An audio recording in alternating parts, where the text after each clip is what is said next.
Bonjour à tous. Aujourd'hui, nous allons voir ce qu'est un accumulateur au plomb. Il s'agit d'une expérience simple, souvent vue au lycée, de par son effet spectaculaire de stockage chimique de l'électricité. Tout d'abord, nous verrons la toute première charge de l'accumulateur. Puis nous observerons ce qui se passe durant sa décharge. Et enfin, nous étudierons les charges suivantes. Pour l'électrolyte de cet accumulateur, nous prendrons 1 tiers d'acide sulfurique ainsi que 2 tiers d'eau. Et pour les électrodes, 2 plaques de plomb feront l'affaire. On place un générateur en série qui ne sera pas allumé. Les hydrogènes en solution vont aller attaquer les plaques de plomb, ce qui nous donne par oxydoréduction du sulfate de plomb. Les électrons qui s'échangent ne vont pas permettre le passage d'un courant car la tension appliquée est inférieure à la différence de potentiel entre les 2 électrodes. On se retrouve donc avec du sulfate de plomb non soluble qui va s'attacher aux électrodes et empêcher qu'elles s'oxydent plus, ce qui les dégradera. Maintenant, on peut commencer la première charge.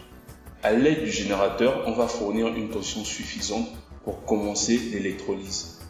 Dans cette réaction, nous avons au pôle négatif une réduction. Ce sera donc la cathode. Au pôle positif, une oxydation, donc l'anode.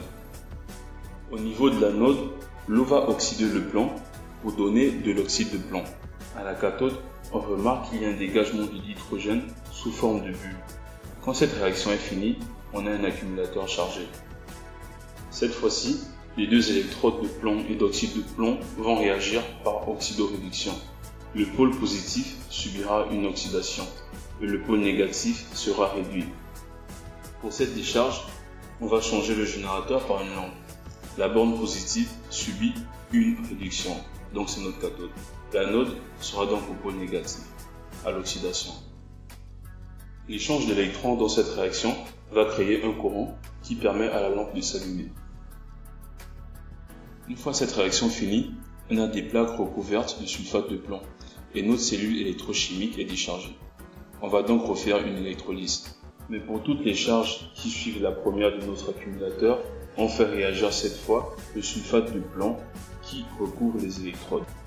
Pour une charge, l'anode est au pôle positif et la cathode au pôle négatif. Cela ne change pas de la première électrolyse. On finit donc sur un accumulateur au plomb chargé, c'est-à-dire qu'on a une plaque de plomb et une autre plaque d'oxyde de plomb. Merci d'avoir regardé jusqu'au bout cette vidéo.